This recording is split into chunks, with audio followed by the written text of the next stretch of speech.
Welcome everyone. Welcome to another edition of Voices of Genius, the dawn of a new earth. I'm excited to be here with you today and our guest, Leigh J McCloskey. There is so much going on as we emerge into this next, well, let's just say trajectory of our collective evolutionary cycle, moving through that Piscean age and into this new age of Aquarius and all that entails. And whether you can define that or feel it or understand that in your own way is perhaps less relevant to what does that mean to you right now? How can you engage these extraordinary times in a productive, healthy manner where we can help one another, serve the Pachamama, the planet? And today, I'm excited to begin our discussions. And I say that because we're going to have a series of discussions here with Leigh about all of this and more, and really explore the power of the imaginative and why let's just say the human, our ability to dream, as the shamans say, to dream our world into being, to reimagine our sense of how we will engage and be in a deeper relationship with each other and the planet. We get to explore these things today. And we get to do so with none other than Leigh, who I've had the pleasure of knowing for so many years.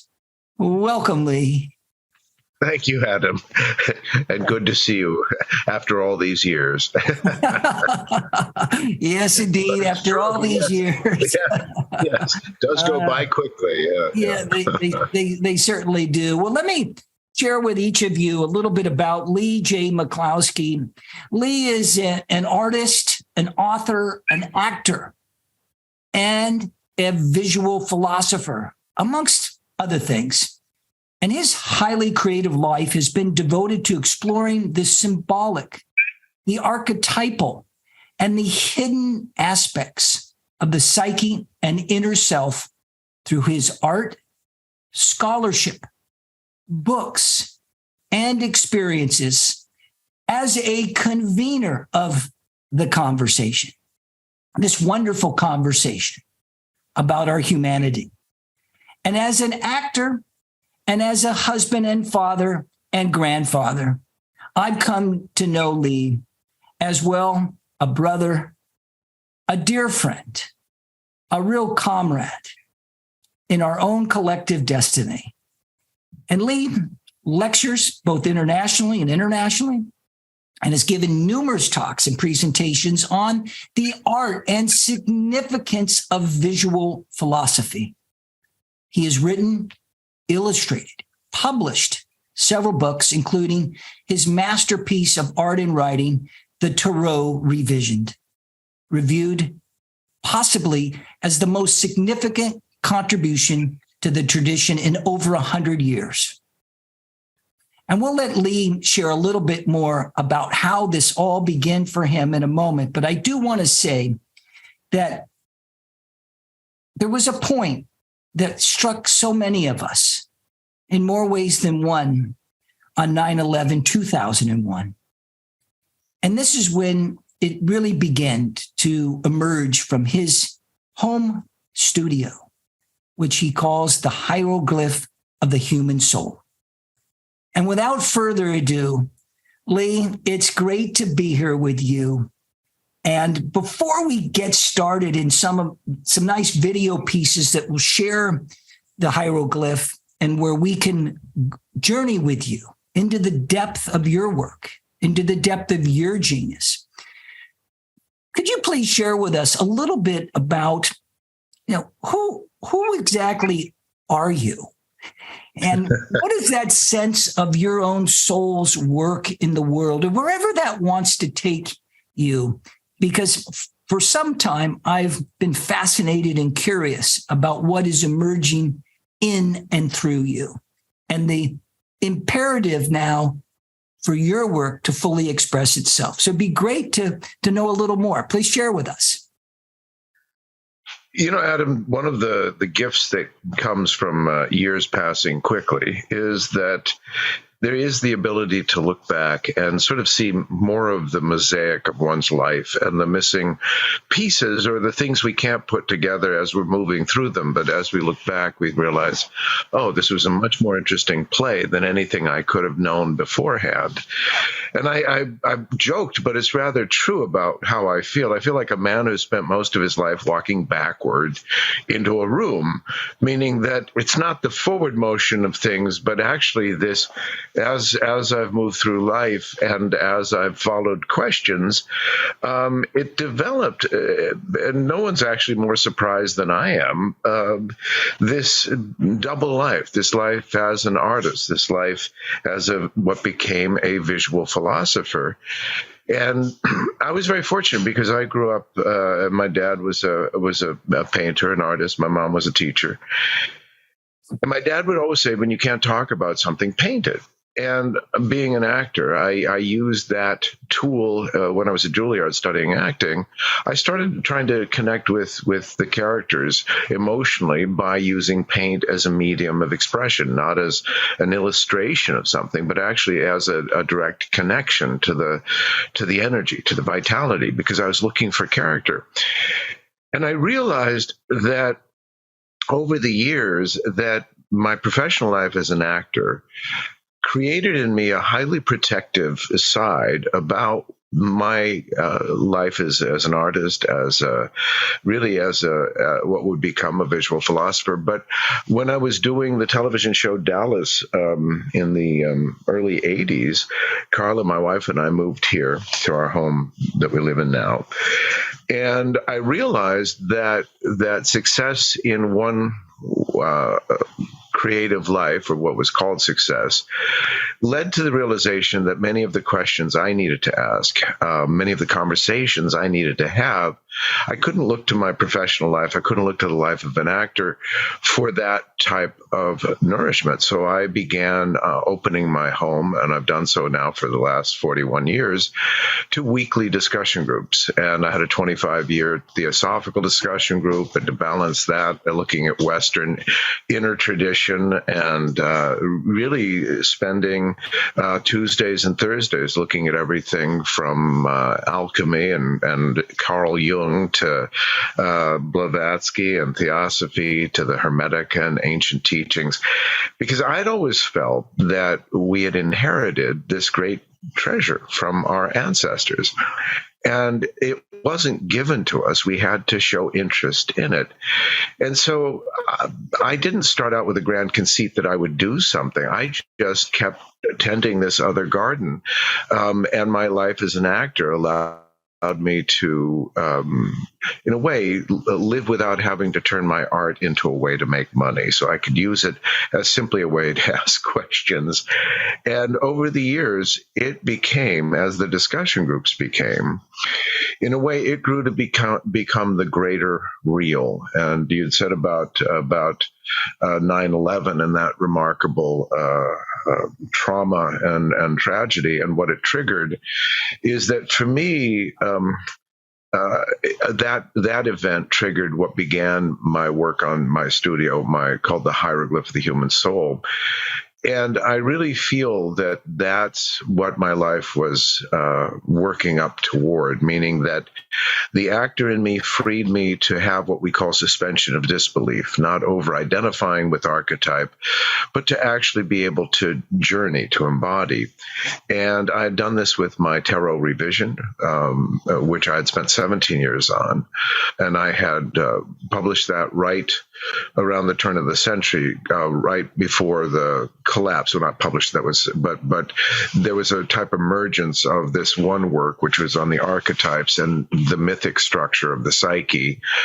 And then there was the 9/11, the collapse of the towers.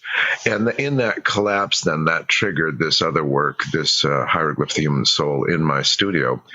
And so to make a long-winded answer to who am I or what am I, really feel that what I've come to embody is, to a great degree, the relationship with the creative spirit. And in a time where art is not valued, where things are, in a way, always looked at from the accountants of the imagination, where's your audience, where's the bottom line, that this work of mine led me back home. It led me back to become a gardener of the soul, meaning that if we're going to ask these essential questions that Adam and you and I talk about a lot, we have to figure out where we can do that and how we can honor these things. And so my life and my art is an expression of a devotion to saying, at least here, let this matter. I'm not going to make my argument with you about it doesn't matter to you. If it doesn't matter to you, that's fine with me, but that will not be my conversation. I'm like a gardener. If you want to talk about these things, let's talk. Let's inspire each other. We do not need to critique each other. We do this for ourselves. So the question is, how do we gather? How do we remind each other that it's always the quality of the stories we tell ourselves, both inwardly and outwardly, that change the world? It's never knowing who to blame or who's at fault that changes anything. Well, thank you for that, Leigh. And I have so many fond memories of time in the studio, in the library, and just being in the presence of others. And you as a convener of these discussions. And it really invites, I think, many of us to convene. That is this not a time of convening, of coming together, not as you pointed out in right or wrong or acrimony and all the world and its chaos and conflict and all of that, but to convene in a place of discussion and exploration where we can begin to reimagine and dream and explore the ancient wisdom and the perennial philosophies of our time. This is an invitation, I believe, for any of us and all of us. And that conversation, of course, begins with two of us. Although I do have to admit, I often have conversations with myself, to be honest with you. But the point being is it's such a great invitation at this time. And notwithstanding all the interviews that I've been doing, Leigh, very consistently, I hear from the guest that they're excited and they're grateful for the conversation. Not anything particular of a topical piece of the conversation, but just to be in the conversation. And this is the invitation for us, all of us today, because that is what creates a great impulse of creation, a great impulse of movement, whether you are an artist on a canvas or an artist of consciousness, or you're an artist in your leadership, or we're artist as a mother, as a father. It is all honored in the conversation. And this is the great invitation of our time. So thank you for doing so. And thank you for presencing that today for this conversation. And without further ado, let's continue with our videos. Story of Eve has reemerged here, not as a conceit, but as a revelation through creation, because as I started painting this pillar, I didn't know anything or anyone would appear, but as she started to appear, she started to tell a story. But what is extraordinary as well is that, like a theater piece, the very thing she's painted on tells us a great deal about her story, because this is a light, it's a lamp. So the chalice becomes a light, but also the delight of Eve becomes the central pillar in the hieroglyphic human soul. Because in this narrative, she says, I am the mother of generation. I am your mother. I am your spine. I am that which supports the greater sense of wonder and truly deep life. And that's why as she emerges here in the hieroglyphic human soul, when one moves and engages, we can be with it. And we can actually be in alignment with it. And that's very important, because a lot of the missing part of the story is the story of the lover and the beloved being naked. And that's why in this nakedness, in this delight, in this alignment, in this intimacy, she says, now I reveal part of your story that I could not reveal until you found your way home. Not because you had to, but because you wanted to. That which you do not desire does not appear. And that which you desire allows you to become worthy of Jesus. It's a relationship, not an entitlement. And I know this because everything I'm saying comes from the arduous work of continuing to attend. But like a gardener saying, I'd love it if there weren't weeds, but that's a daily thing I have to deal with. So as we look here, she says in this beautiful story, because my question was about the question of the cross, of the pillar of light and light. And in the visual narrative, we see the ancestor, the ark, and this journey upward of the blossom, like a lotus blossom coming up from the dark into the waters. And my Uma is going to join us. Oh, there you go. The beauty of the story of our feline friends is they always show up and say, remember, it's always spontaneous. So the spontaneity here was the question for me of the cross, and not the cross of death, the cross of life, the gift of matter, mother.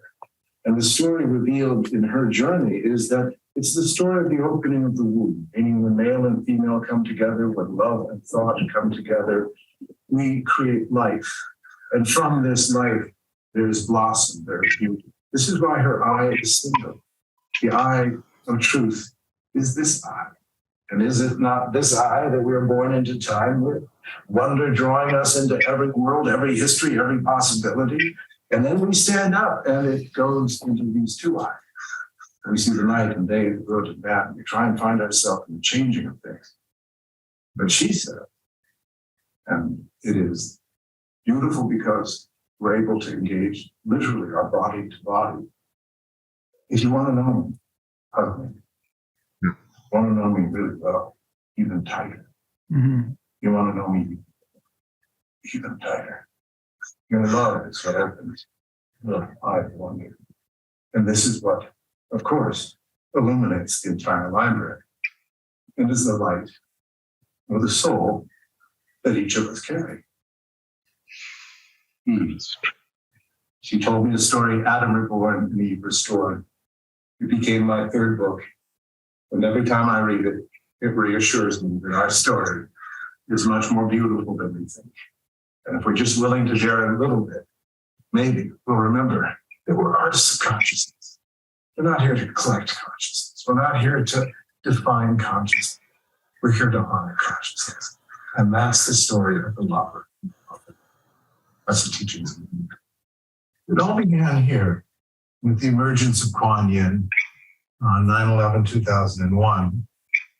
And why this becomes so important to our narrative is that I didn't know it would go further than this, but the story she began to tell was remarkable because it was the reemergence from our deaths, because this is multidimensional. That she says, no, my body is woven of the weave of watchers, meaning this fractal, this quality of entity over and over again, like cells creating and sustaining the body. Everything is essential to the greater weave, the greater whole and holy nature.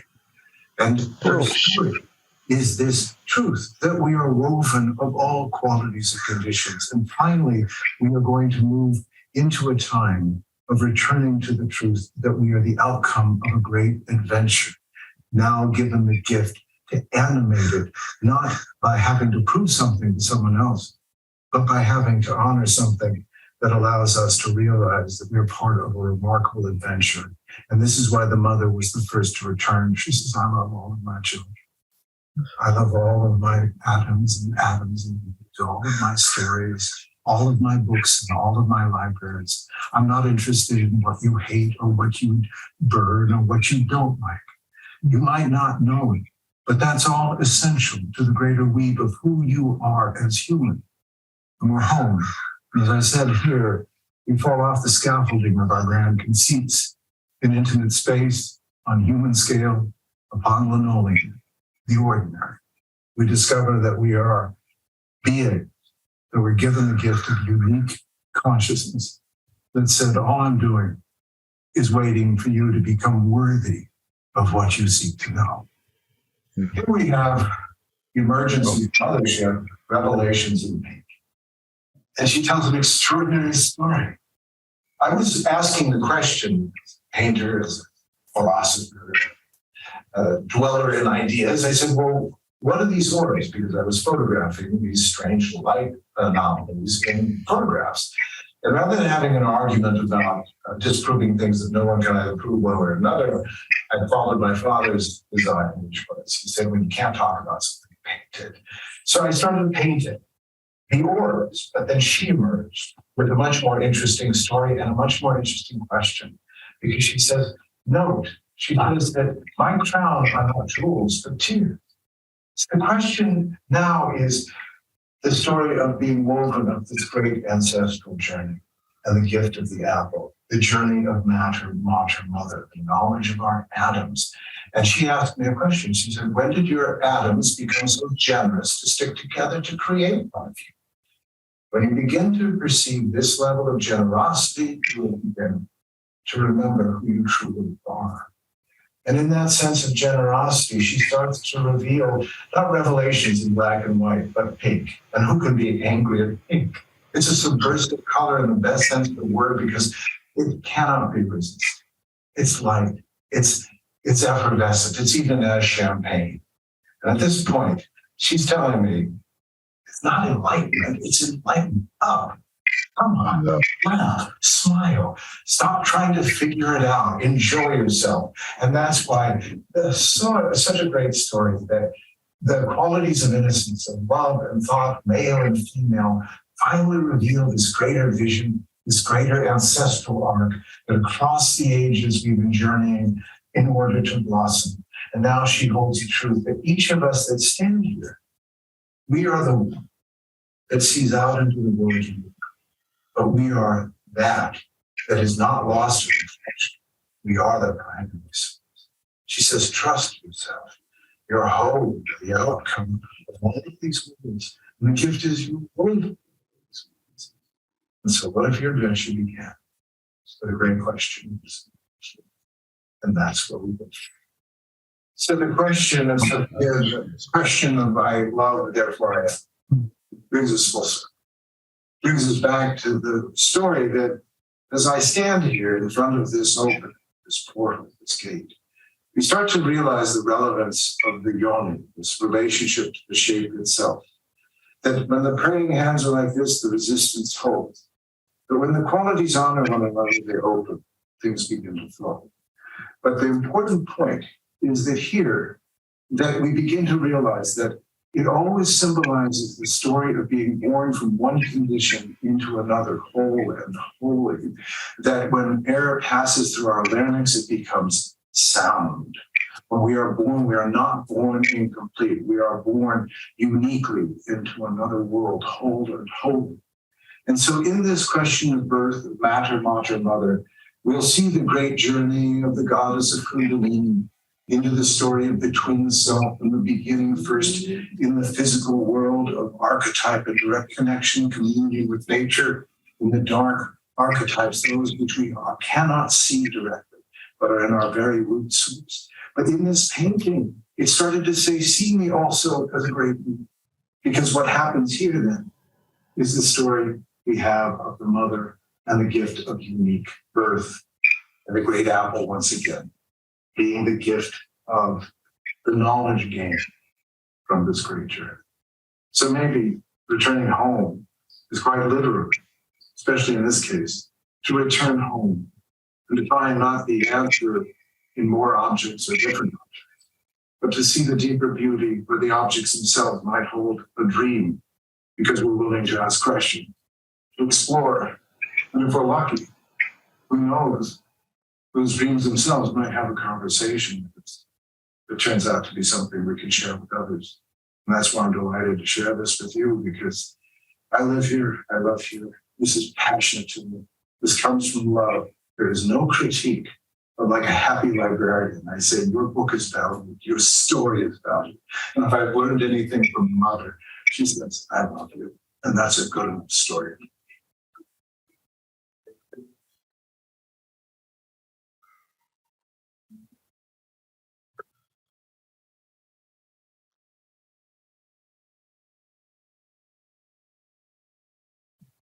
Well.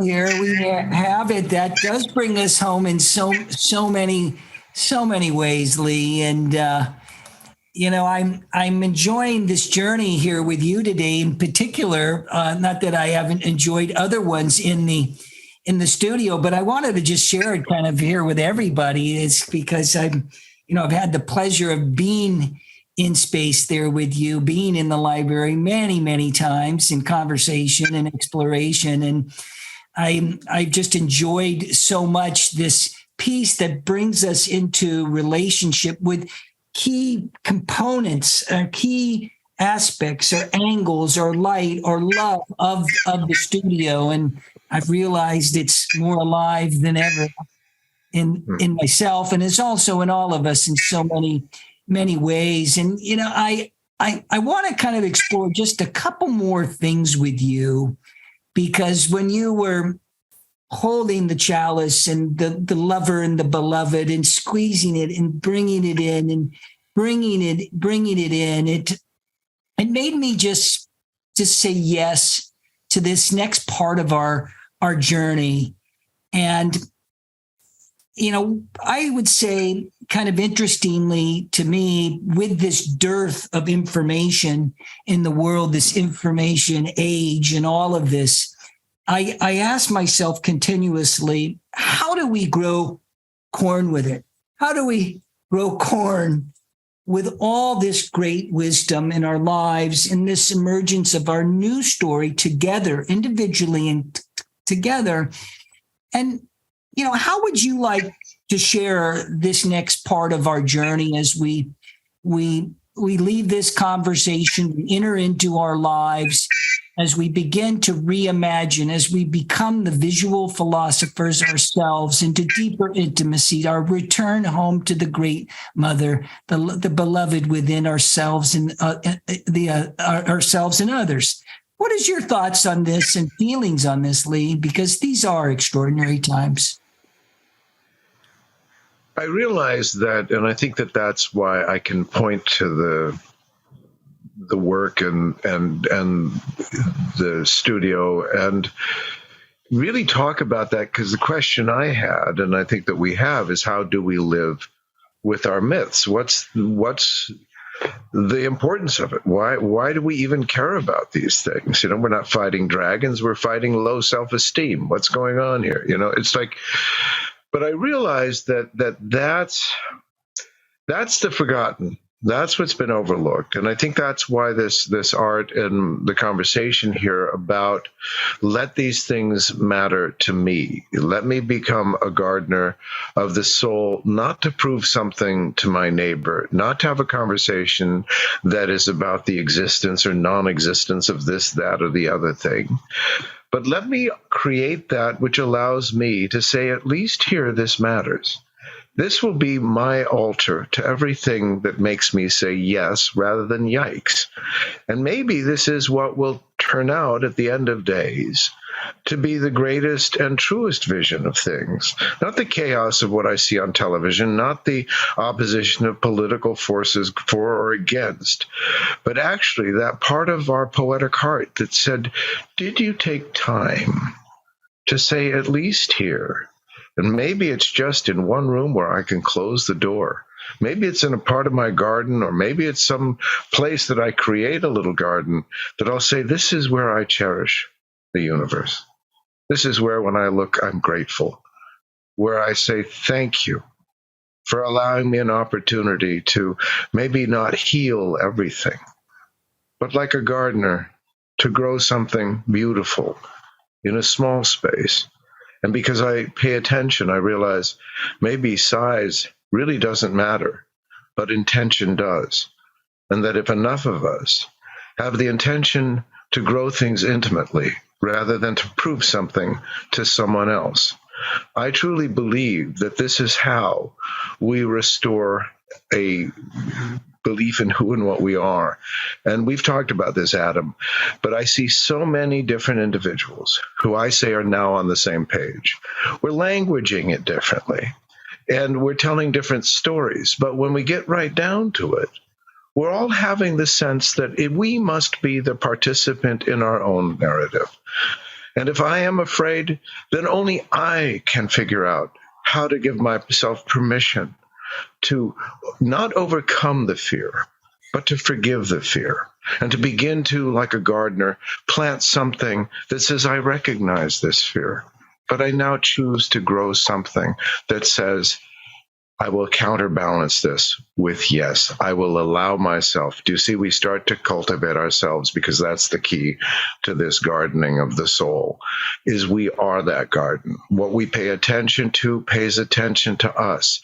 If we are afraid, it is incumbent upon us to put ourselves in a position and a relationship with that fear that lets us recognize that it is not happening to us, it's happening within us. And therefore, only ourselves can change our frame of reference. And this is the importance of myth. This is the importance of discussion. I like with Zoom, but I also like that if you are or have those that care about these things, and it's even a handful of people, well, then get together as I did. Gather around a book, gather around the authors that allow us to say, yes, maybe if we're inspired, we're far more interesting human beings than if we're afraid. So I always think that we are responsible for creating the better theater of our lives. And we don't have to do it by waiting for the neighbor to do it first. We have to do it and begin with. And as a matter of fact, when I wrote notes on the emerging Renaissance, I wrote, and the first line is, let the Renaissance begin with me, will be our motto. Think about that. Let the Renaissance begin with me. Let that which I seek to see not changed in the world, but change in my reference to the world. If I believe in these things, then let it begin with me. That's my 2 cents. Well, thank you. Thank you, Leigh J McCloskey. Thank you for inviting us all to take that journey together home. We are so longing to belong, and we do belong. It's simply an idea that we don't. And it's wonderful to come back to that place of our garden so that we can be the gardeners of our life, so we can plant those seeds, that corn that will help us dream our lives into being, to reimagine and bring into a greater place of presence, of oneness, of love, our connection with each other, to bring home the compassion and the kindness and the love of who we are in connection with the Mother Earth. So thank you so much for sharing your light, your genius, your wisdom, and all of it. And I so look forward to continuing our conversations. And I do have one last question for you, though. Right. What is your cure for terminal seriousness? Actually, that was in Mothership when I was painting her story of Revelations in pink. And I love it because if there's one line that sums it up, it's not enlightenment, it's enlighten up. Breathe, laugh. Tell a story you can live with. Stop taking yourself so seriously. As consciousness would say, honey, your story's not that interesting. Take out the garbage, get over yourself, come on back, we'll have a conversation. But oy vey, lay off of the highfalutin. Now I know the cosmos. Maybe begin with something, as Rilke says, some word you've earned. You can't convince the angels in the cosmos with your grand emotions. You're just a beginner, so tell them of some word you've earned. I like that. Oh, indeed. And touche, life is way too important to take seriously. So exactly. Let's have some fun as we're going forward. Thank you very much. Blessings to you. Be well. Blessings. You too. Thank you, Adam.